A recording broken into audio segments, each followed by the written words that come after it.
Ladies and gents, welcome back to another Engineers podcast. Today, I'm joined by Nick Gallardo, who's Director of Engineering at a pretty cool business in the AdTech space, Freestar. We've spoken to some of their partners before, and we've got a really interesting discussion around some of Freestar's growth, acquiring a number of technology businesses and some of the challenges as an engineering leader that throws up. But powering online businesses, I think, is a really interesting and challenging space that we've spoken about before. And Nick's going to take us on a bit of a deep dive into some of those engineering challenges themselves and what he's seen and how he's built a really high performing engineering team. Nick, what a pleasure. How are you? I'm great. I'm doing really good. How are you doing? I'm always good. You've got your acre of land that you're sitting on. You've had a lovely weekend. You can't complain. Only complaining about using the shovel too much and digging in the garden too often. And if that's the biggest thing that I have to worry about, then my problems are pretty small. There you go. So you've got some nice problems to have. Um, Tell us a little bit about Nick's career, and who he is, where he comes from. Yeah. So I got into engineering in a kind of weird way. It's kind of a long journey to get there. I originally was a graphic designer, went to school for graphic design, and part of being a graphic designer was at the time getting into web development, building web pages for companies. And that's when I really realized I picked the wrong career bet by going into graphic design. That's not really where my passion was. My passion was definitely more in the technology aspect of building a website. And so I started diving in on my own and built more complex websites and found more areas that I could learn and to hack and to dabble in. And that continued on for a number of years until finally I decided, what am I doing with my life? I can no longer work in the design field, and decided to make a pretty large pivot. Went to actually a boot camp and engineering boot camp. Moved my family and everything so I could go to the boot camp, and um, that was probably the best decision I've made professionally. And didn't really turn back from there. Spent 6, 7 months working 60 to 70 hours a week, fine tuning my skill set in engineering, and hit many challenges and skilled up. And then quickly after that, I finished my boot camp, went to a smaller startup, and then I found my way into AdTech. And so I originally had no idea what AdTech is, which probably many people listening to this and watching this, they've heard the term probably just like I did, and had no idea what it was and how big the ecosystem was, and the engineering challenges that were in there. And so I went from working at one of the larger companies in ad tech, which is Sovereign. I was there for a year and a half, 2 years. And then I made the pivot to where I am now at Freestar. And when I made that move, they were at the time a real small startup. I think I was 29th or 30th employee, something like that, on a small engineering team of around 8 or 9 people. So yeah, it's been an interesting ride, and now I've almost been inside ad tech for around 8 to 9 years. I want to tip my hat to some dedication, by the way, to take a boot camp, upstick your family, and move. Um, that's pretty impressive. That is some dedication to your craft, Yeah, if it I've was seen one. I appreciate that. Yeah, honestly, I felt it necessary to make that move, and to really hone in on the skill set. I think, I mean, there's a number of free ways to find these things and to learn how to do engineering work. And I'm not one of those people that could sit there and need a little bit of a guidance. I need the kind of that cooperative type of relationship and learning with others. And it was, again, it was a difficult decision to make. A lot of conversations with my wife on what this crazy plan was. Is it going to work? Those types of things. And the gamble paid off, and the hard work paid off for sure. So you're an engineer at heart, but you've got a bit of salesman in you as well. A little bit, I think, working for yourself, as I have done several times. There's that aspect of always kind of selling a little bit of what I do, even to this day, working with Freestar and working with partners.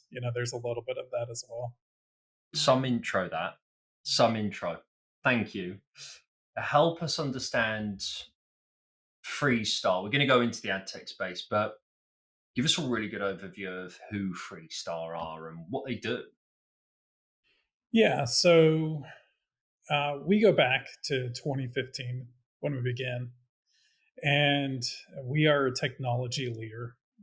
Basically, we help publishers unlock their full potential of profitability from using ad revenue. So we utilize proprietary technology. We couple that with data, robust machine learning algorithms, and we help serve ads to maximize publisher revenue without compromising the quality of the user experience. And so, just high level, we're in ad tech, we do innovation. We're a market leader in ad tech. We offer innovative tools and solutions to publishers. And by publishers, I mean websites that have news content. It could be anything from your average news website, whether it be local or international or national news, to sites like Sports Reference that have a multitude of sites that are dedicated to statistics for professional American football, and as well as basketball and those types of publishers. So we work with a number of publishers from all over the globe. We're truly an internationally focused company. And our approach is to understand the challenges that they face with monetization. It's a very interesting space, ad tech, and very confusing. There's standards in a way, and then there's a lack of standards at the same time. Both can be true at the same time. And this industry, definitely, there's a lot of cooperation amongst the different players, but there's different ways to do it, and it can be very confusing. And so we take a publisher centric approach to finding solutions that really are tailored to help them out and to monetize. How does that solution actually work? If we just go a little bit of a layer deeper, how does that solution actually work so people can really see and feel the true value that Freestar can bring to a business? Yeah, I mean, one of the main things that we do, our main product, is a piece of software that we give to publishers and put on their sites. It's a highly flexible piece of software that works on thousands of publishers. The interesting thing about it is, as you go through the internet, obviously not every website's the same. Thank goodness. It'd be pretty boring if it was. Not every website has the same challenges, has the same layout, has the same type of content, obviously. And so this one piece of software that we have must work on all of these websites. It must scale, and it must be able to monetize, and it must be customizable. It must adhere to laws from around the globe. We have GDPR in Europe. We have 5 or 6 states here in the U.S. that have their own privacy laws. We have provinces in Canada that have their own privacy laws as well, right? So, amongst just the simple, hey, this is a say CDN or a piece of software that works on a website, this has to comply with international law, and then also works alongside with um, dozens upon dozens of our partners that are helping as well to achieve the goal of monetizing for the publisher as well. And so we have to make sure that everything again is scalable, customizable, and works across the board. And I think that's one of the biggest challenges in this offering. Your average publisher that works alone by themselves, they have one specific solution that works for them, and they have a team of a dozen engineers at least sometimes, where that's their one specific goal is ad monetization. We replace that team and with a highly scalable and customizable piece of software. Okay. I hear geolocation challenges, interoperability, scale, availability, and then on one side I hear monetization. So it would be really good to couple these up. I also hear machine learning models as well, which I know nowadays is going to be massively important. Be really good to uncover what some of those product and engineering challenges and a day in the life of Freestar really looks like. Yeah. So if we look at some of the challenges, to begin with, it's one of the reasons I love AdTech and sort of fell in love with AdTech is because every day I don't know what I'm going to run into. What is the next challenge? Is it going to be we added a new publisher and that publisher gets billions or millions of different unique visitors a day, and we get billions of requests out of those millions of visitors? Or is it going to be that there's a new law in some place I've never been able to visit before, and they've decided that they're going to spin something up? So there's, if anything, this industry and this company, one of the greatest things that I've found with working in both is that the challenges are never ending. And personally, I hate being bored, right? I hate stagnant behavior and stagnant things. And I love the constant change of life. And this truly allows for me to have that. So one of the things that we run into, we do get billions of requests daily across multiple channels, whether it be through an AMP implementation, which is kind of Google's their kind of built-in feature for mobile news. You've probably seen AMP pages when you're on your Android or Apple device, and you're looking at news articles. It's probably an AMP view, and we have a server that handles requests for those for bidding. The same server also for all of our publishers sends a request to us as well. We get on average about 35 billion requests a month. And so, and that's not even counting fourth quarter when web traffic is higher, and we're looking at Black Friday and Cyber Monday, and we're talking about billions and billions of requests daily. So that is probably one of the biggest challenges, is making sure that we are able to process those requests in real time. We're talking milliseconds. The name of the game in this business is being as fast as you can, as lean as you can be.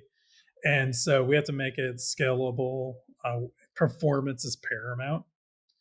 Automation obviously is crucial in managing the scale, ensuring we could dynamically respond to changes in demand without manual interventions and those types of things as well. So that's one of the big challenges that we have. I'd say the other aspects, scalability. So again, ensuring that we could dynamically scale to meet the demand.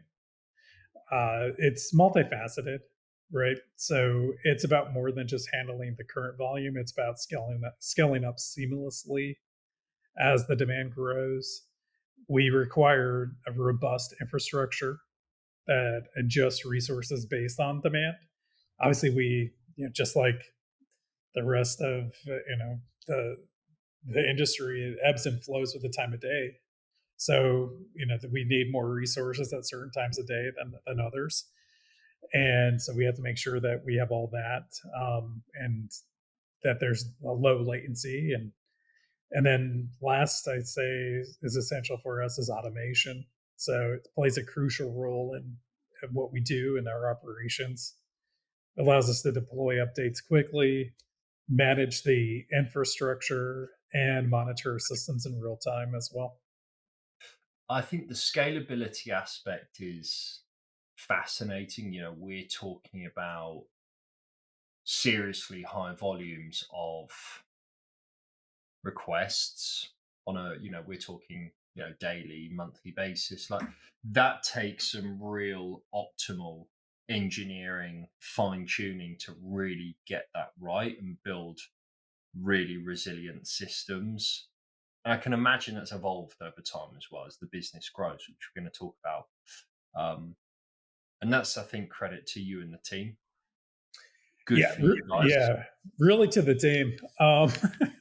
Yeah, I mean, we have some amazing folks that deeply understand how to make something resilient, as you said, and scalable, and ensure the uptime. And the team has a lot of dedication towards that, and our CTO Ollie Burns as well. I mean, he's a wizard when it comes to this, and so we're very lucky to have folks that take it seriously, and they're very passionate about making things that are scalable. Yeah. Automation's a big one. Reproducibility, reusability, uh, time efficiency. These things are just so key and critical. I'm talking about it every single podcast at the moment. What kind of things are you doing on the automation front that keeps you at the top of your game?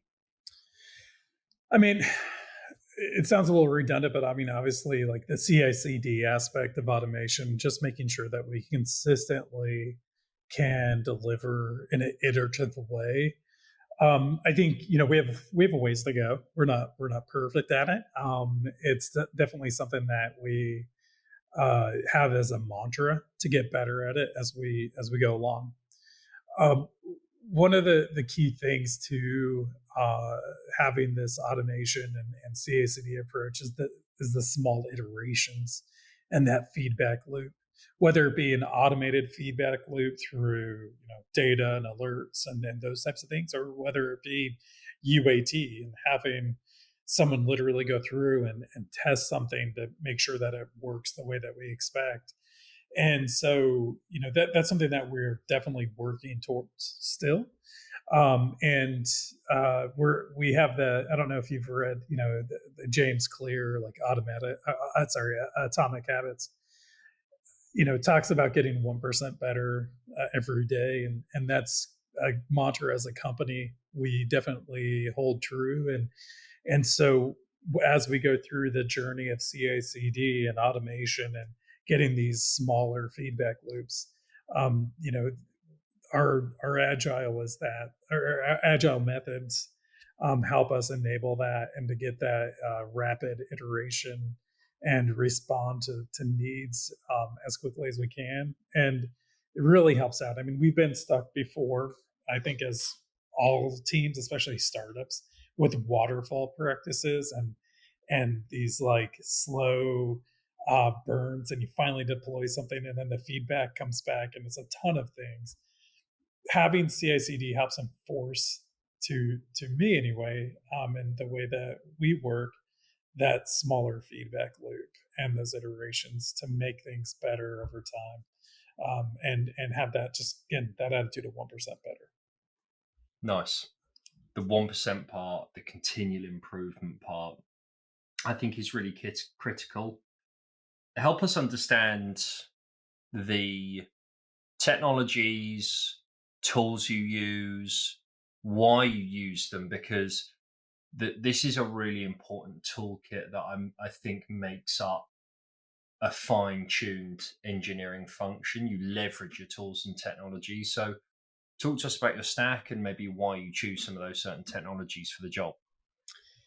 Yeah, it's interesting. Again, uh, with AdTech, our stack not only includes your technically or like your average technology company using Google Cloud, for instance, right? Like we're based on GCP, but we also use some industry software tools and pieces of tech that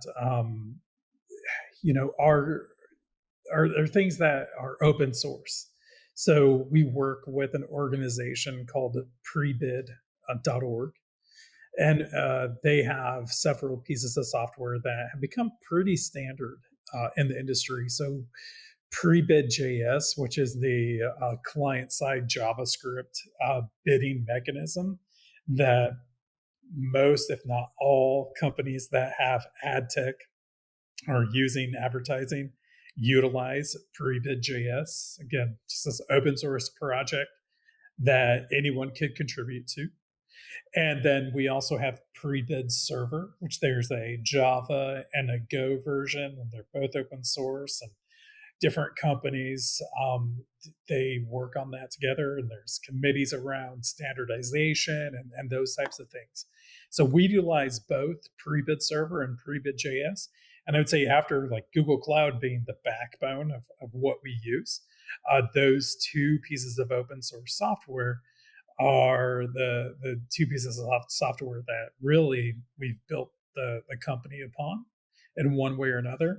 We obviously have our own customized version of these and forks, and we do our own sort of proprietary things with them as well. But we do utilize those as well. So yeah, those are kind of the basics of what we have as our kind of stack. Again, like GCP offers us the scalable reliability infrastructure, and is essential for handling those billions of requests we process a day. It allows low latency. So, we really found good partners with with Google Cloud to help us out Love there. that. Now, Freestar went on a really interesting challenge a few years ago. They acquired a number of businesses, and it's interesting listening to about your tech stack and the backbone technology wise of the business. So, talk to us about some of those M&As and the challenges that you saw, but also the power of an M&A.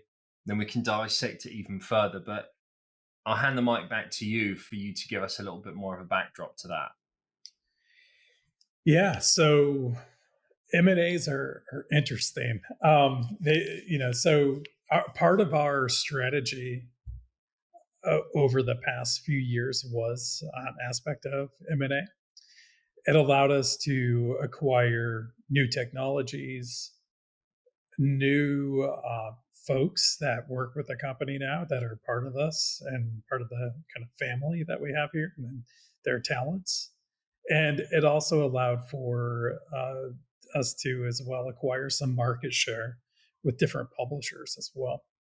So by integrating with the companies that we did integrate with, we were able to complement our strengths, and we have a more, I think, comprehensive suite of solutions, and I think almost more importantly, a suite of different way of thinking as well.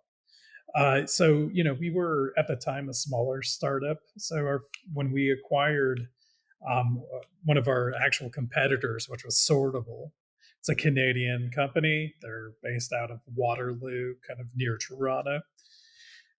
We acquired them, and it was interesting because you have your challenges of a little bit of cultural aspect.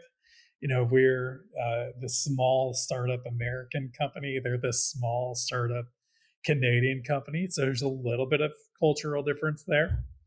But I think the difference in the way of thought and thinking from an engineering perspective, merging two engineering teams, we at the time were very startup-y. We had one stand up for the entire engineering team, which at the time was maybe 15 folks, right? And so, we went from that to then acquiring and doubling in size overnight another engineering team. And then you have to split those teams off into other teams for the first time, right? So I think there's this like harmonizing of those different cultures. That's a challenge. I think there's different ideologies and kind of harmonizing those different ideologies and practices. Hey, do we do Kanban? Do we do Agile Scrum? What your sprints are 4 weeks, ours are 2 weeks. Those types of things. And then on top of that, you have two companies that do the same thing, seemingly, as an AdTech, but completely different approaches in certain aspects. And it's merging those to find best in class from those two different paths. And so, it can significantly impact the department. So I think it's one of the challenges is the harmonizing of the cultures, harmonizing of the practices, harmonizing of the tools. And it can create some bumps in the operation and effectiveness. But, we not only acquired Sortable, but then 3 months later, we acquired another company called Triple 13. And this is a company out of London. And, just very scrappy, small startup. So we went from we're this small engineering team of a startup. Then we absorb another startup that was, I think, in their practices as far as engineering, a little bit more held to beliefs of structure and process, and actually had a product team. We had a very small product team. We had a very good product team at Freestar, but then we had double the product team and the process and what was expected. And then we went and acquired a real small startup, and we had to merge all these different cultures and practices together within a matter of a few months. So it has a ton of different challenges. I think the interesting aspect about it, though, is that at the end of the day, everybody had a common goal, right? Let's make the best products we can. Let's make sure our publishers are set up for success. Did we debate and did we have conflict and all those things? Yeah. And I think honestly, those things can be very healthy. Debate and conflict and having some abrasiveness here and there. But at the end of the day, as long as we're all professional and can have the conversations appropriately and really know that what the outcome here is to make sure that we hit our goals as a company, then we can make sure that we could get everything in harmony essentially. So, Sorry, the oh no, lights you're went not. It's all good. It's all good. It's getting late there. out. No, I was going to say, as a leader, how do you acknowledge and resolve some of that conflict? Because in 3 months alone, you've merged three different teams. You touch on it: technologies, ideologies. You have that North Star, you have that mission for every single business. You're doing ad tech, right? You're serving your customers in the same way, but behind it, is very different ways of actually getting that done for your customers. How do you acknowledge and resolve some of that as a leader yourself, Nick? I mean, honestly, it goes back to seeing things from other perspectives, acknowledging when um, the different point of views, and making sure that everyone they do feel heard, and not just feel heard, they are heard, right? And I think it's really boils down to negotiating with each other as far as, hey, what are the best practices here? And I think we did a fairly good job, to be quite honest with you, of figuring out what was the best way to combine all these sort of, I guess, superpowers of all these different companies, right? And to make sure, and the personalities. Like, let's not forget the personalities, which that's probably the more difficult than the technology aspect of it. Is, hey, this is how we do this. This is how I do this. This is how we used to do it. Hey, remember back in the day when we did it like that? So I think it's really just having those kind of adult conversations that really have everyone's voice get heard at the table, and everyone's opinions, and then fine tuning it and making sure that, again, everyone was listened to, everyone has been acknowledged, all the concerns have been acknowledged, and we've made the best decisions. Now, are some people gonna feel a little bit like they didn't get what they needed? I think so. Um, and but at the end of the day, I think the common group um, comes together and understands, like, what is the best way to move forward. I mean, you have difference in operational methods. It could lead to misunderstanding. It could lead to decreased productivity, drop in morale, all those types of things. But at the end of the day, it's kind of nipping some of that in the bud and just saying, okay, this is the approach that we're going to take. Let's at least try it, but let's also be very flexible in our thinking. We shouldn't be steadfast. There's no like sword worth dying on. That we found, it was more or less having the conversation of making sure that we all come to an agreement that this is the best decision going forward. And we did a good job at that. Good, love that. I'd be really keen to uncover where Freestar are going this year and the ad tech space generally, if you're able to give us some insight into that, because I think it's a hugely interesting space. Internet data, monetization, be great to uncover Freestar's direction, ad tech generally. Yeah. So I'll start with like ad tech in general, because we do have to, I don't want to say follow the trend there, but in a way, I mean, it's obvious that we do have to go in that direction. So I think from an ad tech perspective, the challenges are definitely there. We have, of course, some changes with cookie deprecation. So Chrome is slowly getting rid of cookies. There is an effort by the CMA, which in the UK, they're looking at some essentially antitrust aspect of the cookie deprecation, and perhaps delaying that. But at the end of the day, at some point, cookies will be hindered or go away. And so I think that is probably one of the biggest challenges ahead. And so basically, from an ad tech perspective, cookie deprecation really can hinder the monetization of that publishers are able to enjoy, and the advertisers are able to enjoy, because it decreases addressability.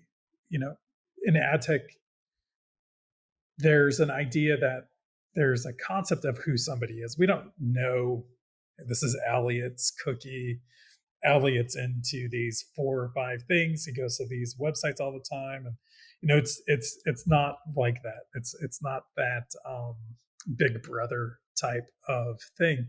However, there is sort of a, hey, we have this cookie, we have a general feeling that this person fits this profile, and that aspect of addressability goes away when cookies go away.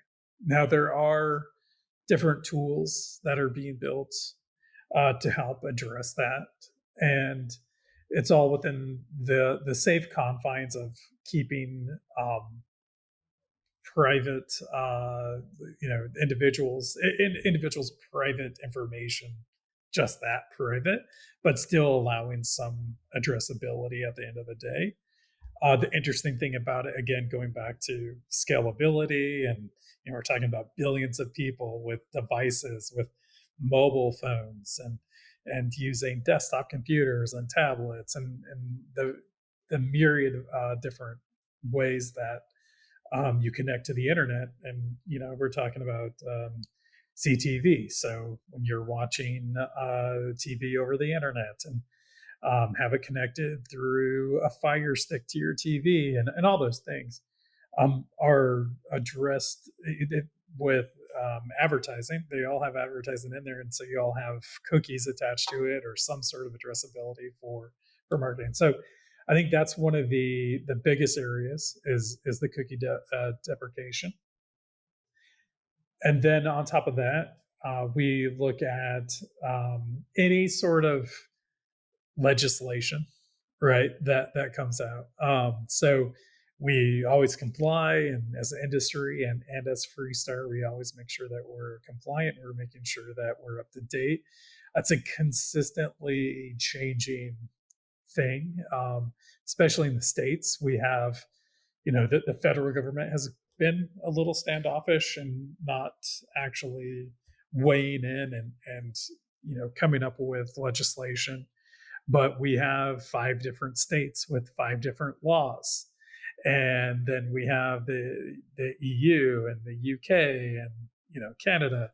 And so I think that also goes back to the addressability and the cookies, and personal information, and all those things. And so it's really working through a lot of that aspect of things that are definitely out of our control, but we could play a big part in AdTech and at Freestar as well. Understood. Okay. Really interesting journey for the course of this year. Internet's changing. Um, it is changing. It's evolving, and I think the engineering challenges. This is what I find fascinating. The engineering challenges. You have bright minds to solve that. Billions and billions of requests daily, at some given moments, monthly. But some of the things out of your control, non-technology related, are probably the impediments, right? To you maybe being able to achieve your goal. I always round off our podcasts with, what do you think the top 3 characteristics are right now in the industry that you think a software engineer needs to succeed in this ever evolving world of software engineering? Yeah. So I think one of the major things is to embrace flexibility and resilience, right? So adopt sort of this anti-fragile mindset that values technologies capable of adapting and strengthening what products you provide. So seeking solutions that are not just robust, but they do thrive on the variability and the disorder that comes up, right?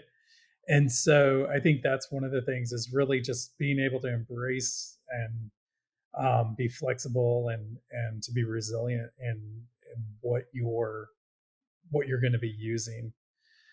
There's no lack of tools out there. right? And so you definitely have to not hold steadfast. I mean, I've met engineers that are like, "Oh yeah, I'm 100% only writing this in Rust. Why are you only writing? Well, this is all I know. This is what I love. This is what I like." Is that the right solution? Right? And I could even looking at myself like, "Hey, I'm a JavaScript purist. I love JavaScript." Well, did you look at TypeScript? Well, no. Why didn't I? And so it's really embracing the flexibility in technology. And I think the other aspect as well. So number two would be that to cultivate craftsmanship in what you do and your choices. So um, I've read this book that really uh, hit me hard as a in my career. I really needed to read it, and it sounds funny because it's not about software. It's actually like almost like a Luddite's approach to seeing the world, and that's this book called Shop Class as Soulcraft. It's by Matthew Crawford. And essentially, the book helps you understand that whatever you're doing as a craft, you need to emphasize quality and really embrace the craftsmanship and have like gain an understanding of or like a deep satisfaction of solving complex problems. So to me, I've given it to a number of engineers, a number of VPs of engineering at other companies, and I've definitely been the sort of evangelist for this book. But to me, it encourages engineers, engineering managers, VPs, up and down. It encourages them to view this work as a craft, which is weird because it is digital, but to me, it is a craft, and maybe it's because I had my roots kind of in graphic design, and I've dabbled in working on like in a wood shop and building things, but I view this not any different than those other things. And so by focusing on that, you create some durable and valuable and meaningful software. It cuts down in bugs and those types of things, and it really is something that has helped me quite a bit. So I'd say that's my second thing I would say that would help engineers thrive. And then I think last, my third thing would be collaborative and leadership skills. Um, it's tough, right? I think engineers, we don't some of us don't really like to talk to people, and engineering managers have to get it out of engineers and have to really drive it out of them. And so I don't know. A lot of feedback I get from the commercial side of the business is that the more collaborative that we are, the better things are. The more communication, the more effective communication, and being able to guide peers on the other side of the business, it's pretty invaluable. It ensures that the people on your team and the non-engineers as well can contribute positively to their teams. It helps foster innovation, and it really helps drive projects forward faster. And you get the buy-in from the organization, commercial side, engineering side, and all that. So that's how I kind of see the three things that I would talk with any software engineer about. Love that.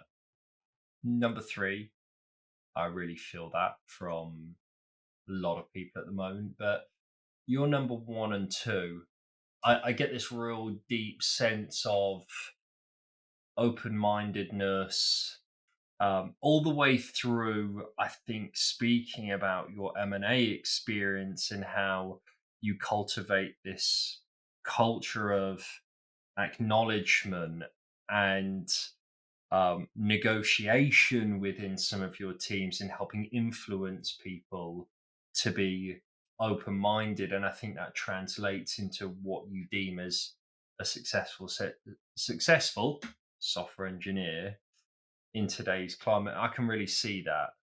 And also, you influenced your wife to be open-minded about you doing your boot camp. So Yeah.